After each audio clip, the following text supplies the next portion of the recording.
ബഹുമാനപ്പെട്ട ആലിക്കുട്ടി ഉസ്താദ് വരുന്നുണ്ട്. ഇൻഷാ അള്ളാഹ് എല്ലാവരും എഴുന്നേറ്റ് നിൽക്കണം. ഈ വരുന്നത് ഒരു മാസത്തിന് മുമ്പുള്ള ആലിക്കുട്ടി ഉസ്താദല്ല. ഈ കടന്നു വരുന്നത് കുറച്ച് നാളുകൾക്ക് മുമ്പ് ഞാനും നിങ്ങളും പരിചയപ്പെട്ട ആലിക്കുട്ടി ഉസ്താദല്ല.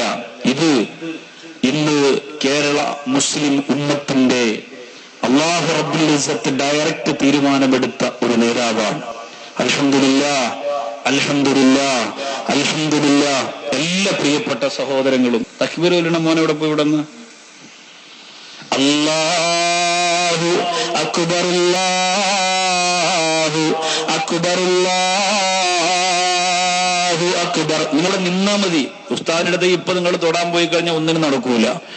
ലാ ഇലാഹ ഇല്ലല്ലാഹു അല്ലാഹു അക്ബർ, അല്ലാഹു അക്ബർ വലില്ലാഹിൽ ഹംദ്. അല്ലാഹു അക്ബർ, അല്ലാഹു അക്ബർ, അല്ലാഹു അക്ബർ.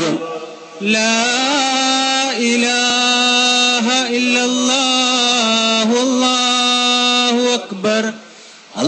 ഒരാളും ഉസ്താദിന്റെ കയ്യിൽ തുടരുത്, പിടിക്കരുത്, ദയവ് ചെയ്ത് പിടിക്കരുത്. എല്ലാ സഹോദരങ്ങളും മാറി നിന്ന് കാണുക, നോക്കുക. അല്ലാഹു അക്ബർ, അല്ലാഹു അക്ബർ, അല്ലാഹു അക്ബർ. ലാ ഇലാഹ ഇല്ലല്ലാഹു അല്ലാഹു അക്ബർ, അല്ലാഹു അക്ബർ വലില്ലാഹിൽ ഹംദ്. അല്ലാഹു അക്ബർ, അല്ലാഹു അക്ബർ, അല്ലാഹു അക്ബർ. ലാ ഇലാഹ ഇല്ലല്ലാഹു അല്ലാഹു അക്ബർ, അല്ലാഹു അക്ബർ വലില്ലാഹിൽ ഹംദ്. അൽഹംദുലില്ലാഹ്, അൽഹംദുലില്ലാഹ്, അൽഹംദുലില്ലാഹ്. അഹ്ലൻ അഹ്ലൻ, മർഹബൻ മർഹബൻ.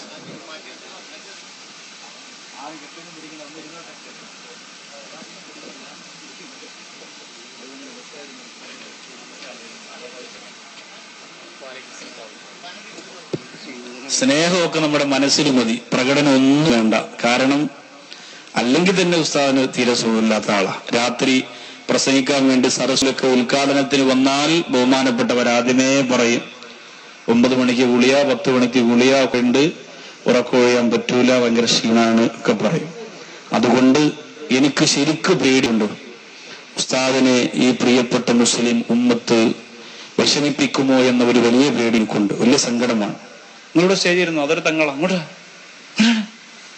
അല്ലാ, ആലിക്കുട്ടി ഉസ്താദ് ഒരിക്കലും തങ്ങന്മാരുടെ മുമ്പിലൂടെ നടന്നിട്ടില്ല. നമ്മുടെ തെക്കൻ കേരളത്തിലെ യാത്രയ്ക്ക് വന്നപ്പോ സാബിക്കലി തങ്ങൾ മുമ്പേ ആലിക്കുട്ടി ഉസ്താദ് മുമ്പിൽ അങ്ങനെ നടക്കും. ശംസുൽ ഉലമ എങ്ങനെ നടന്നു, അങ്ങനെ നടന്നതുകൊണ്ട് ആ സ്ഥാനത്തേക്ക് അള്ളാഹു കൊടുത്ത വലിയ പദവിയാണ്.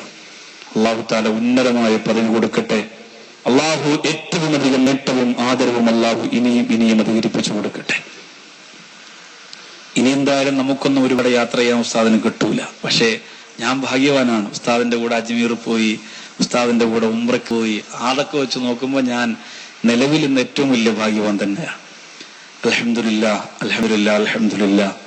അല്ലാഹു റബ്ബുൽ ഇസ്സത്ത്, ഞാൻ നിറകണ്ണുകളോടുകൂടി പറയാൻ, ദയവ് ചെയ്ത് ഉസ്താദിനെ പാതിരാത്രിയുള്ള പ്രോഗ്രാമുകളൊക്കെ നമ്മൾ ഒഴിവാക്കണം. ഇത് ഇസ്തിഖാമ ലൈവ് ടിവിയിലൂടെ കേരളവും ലോകം മുഴുവൻ കണ്ടുകൊണ്ടിരിക്കുന്ന പ്രോഗ്രാം ആയതുകൊണ്ട് നമ്മുടെ സമസ്തയുടെ പ്രിയപ്പെട്ട പ്രവർത്തകർ കാണുമ്പോൾ ഇത് ശ്രദ്ധാപൂർവം വീക്ഷിക്കണം എന്ന് സഗൗരവം ഓർമ്മപ്പെടുത്താൻ പാതിരാത്രിയുള്ള ഉസ്താദിന്റെ സ്വീകരണ പരിപാടികളും പ്രോഗ്രാമുകളും പരമാവധി ഒഴിവാക്കി, ഇശാഇന് മുമ്പ് ഉസ്താദിനെ ഒഴിവാക്കി ഇശാനസ്കാരം കഴിഞ്ഞ് ഭക്ഷണം കഴിച്ച് ഉറങ്ങുന്നതിനുള്ള സൗകര്യം നമ്മൾ ചെയ്തു കൊടുത്തില്ലെങ്കിൽ ഇനി നമുക്ക് നഷ്ടപ്പെട്ടു പോയാൽ നികത്താൻ നമ്മുടെ കയ്യിൽ ഒന്നുമില്ല എന്ന് നിറകുന്നവരോടെ ഞാൻ എന്റെ ചെരുപ്പൂരിലെ പ്രിയപ്പെട്ട സദസ്സിൽ വെച്ച് ലോക മുസ്ലിങ്ങളോട് ഓർമ്മപ്പെടുത്താൻ.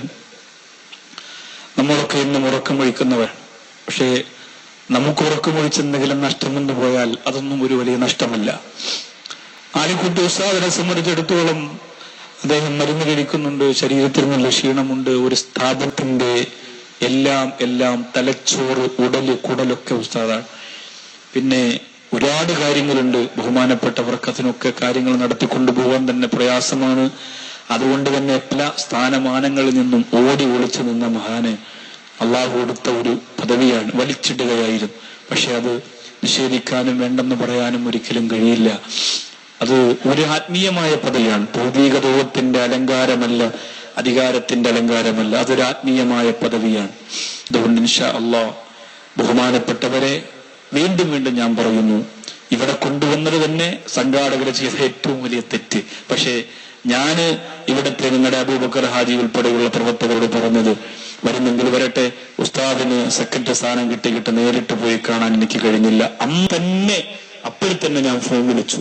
പക്ഷേ ആ ഫോൺ വിളിച്ചപ്പോ, അത് സംസാരിച്ചപ്പോ വീണ്ടും എടുത്തെടുത്ത് ഞാൻ പറഞ്ഞ വാക്കുകൾ അങ്ങനെ എന്താണ് സോണോ എന്താണ് വീണ്ടും കൊണ്ട് ചോദിക്കണം. നമ്മളൊക്കെ ആണെങ്കിൽ ഫോൺ ഓഫ് ചെയ്ത് വലിയ സെക്രട്ടറി ഒക്കെ ആയില്ലേ, ഇനി ബിസിയാണ്, സമയമില്ല. ആര് ഫോൺ വിളിച്ചാലും എടുത്ത് സംസാരിച്ച് അൽഹംദുലില്ലാഹ് അല്ലാഹു റബ്ബുൽ ഇസ്സത്ത് ലോകരാഷ്ട്രങ്ങളിൽ വിവിധ ഭാഷകളിൽ പ്രബന്ധവും പ്രഭാഷണവും അവതരിപ്പിച്ച് അറബികളുടെ മുന്നിൽ സുന്നത്ത് ജമാഅത്തിന്റെ ആൺകല്ല് നെഞ്ചിൽ അടിച്ച് തറപ്പിച്ച് ആൺകുട്ടിയെപ്പോലെ സുന്നത്ത് ജമാഅത്തിന് വിപ്ലവ മുന്നണി പോരാളിയായി, സമസ്തയുടെ തേരാളിയായി മുന്നിൽ നിൽക്കുമ്പോൾ നമുക്ക് അഭിമാനമുണ്ട്. ഒരു സങ്കടം മാത്രമേ ഉള്ളൂ, ഉസ്താദിന് ആഫിയത്ത് കുറവാണ്. നിങ്ങൾ ചെയ്യേണ്ടത്, എന്റെ ഈ ഉമ്മ പെങ്ങന്മാരോട് പറയുന്നു, എന്റെ വാക്ക് കേൾക്കാൻ വരുന്ന ഇത്തമാരുമാരൊക്കെ നല്ല മോമിനത്തുകളാണ്. നിങ്ങൾ ദ്വാരക്കണം, ഉസ്താദിന് വേണ്ടി ശരിക്കും ദ്വാരക്കണം. ദീർഘനാൾ എന്ന് പറഞ്ഞാൽ നമ്മളൊക്കെ മരിക്കുന്നത് വരെ ഉസ്താദ് ഈ സ്ഥാനത്തെ സമുദായത്തിന് നേതൃത്വം കൊടുക്കണം. നഷ്ടപ്പെട്ടു പോയാൽ സൈനുൽ ഉലമ തന്നെയാണ്, ഷംസുൽ ഉലമ തന്നെയാണ്. ഒന്നിനും പകരമാവില്ല. ആലിക്കുട്ടി ഉസ്താദ് തന്നെയാണ്. അൽഹംദുലില്ലാഹ്. ഇനി അങ്ങനെ പറയാൻ തന്നെ പേടിയാണ്. അങ്ങനെ പറയുന്നത് അദബകേടാണ്. അദ്ദേഹത്തിനൊന്നും തോന്നില്ല. പക്ഷേ അള്ളാഹുവിന്റെ മുന്നിൽ അതൊക്കെ അദബകേടായി പോവും. വലിയ ഒരു പ്രസ്ഥാനമാണ് സമസ്ത എന്ന് പറയുന്നത്. അവിടെ ഇവിടെയും 3-4 7 കൂലികൾ കമ്മിറ്റി ഉണ്ടാക്കിയതല്ല. അവിടെയും ഇവിടെയും പണം ഉണ്ടാക്കാൻ വേണ്ടി 4-5 രാഷ്ട്രീയ നേതാക്കളെ ആസനം താങ്ങിയിട്ടാണെങ്കിലും ഉണ്ടാക്കി വെച്ച ചെറിയൊരു കമ്മിറ്റി പ്രവർത്തനമല്ല സമസ്ത എന്ന് പറഞ്ഞാൽ. ആരെങ്കിലും തോൽപ്പിക്കാനായി എവിടെയെങ്കിലും ആരെങ്കിലും ഉണ്ടാക്കി വെച്ച 3-4 പള്ളികളുടെ കുറെ സംഘാടകരും കുറെ മദ്രസയും കുറെ ജനങ്ങളും അല്ല. ഇത് കേരള മുസ്ലിം സമുദായത്തിന്റെ പ്രസ്ഥാനമാണ്. ഇന്ത്യ രാജ്യത്തിന് സ്വാതന്ത്ര്യം ഉണ്ടാകുന്നതിന് മുമ്പേ ഇന്ത്യ രാജ്യത്ത് സ്വാതന്ത്ര്യത്തോടുകൂടി ബ്രിട്ടീഷുകാർ സല്യൂട്ടടിച്ചു സമ്മതിച്ച പ്രസ്ഥാനമാണ് സമസ്ത. അതുകൊണ്ട് വരക്കൽ മുല്ലക്കോയ തങ്ങൾ ഇന്ത്യ രാജ്യത്ത് പഴയകാലത്ത് കുതിരസവാരി നടത്തുമ്പോൾ വഴിയിൽ തെങ്ങുകൾ വെച്ച് പിടിപ്പിച്ചിട്ടുണ്ടായിരുന്നു. അവിടെ ബ്രിട്ടീഷുകാർ തെങ്ങുകൾക്ക് സീലടിച്ചിരുന്നു. ഇത് വരക്കൽ തങ്ങൾക്ക് കുടിക്കാനുള്ള ഇളനീരിന്റെ തെങ്ങാണ്.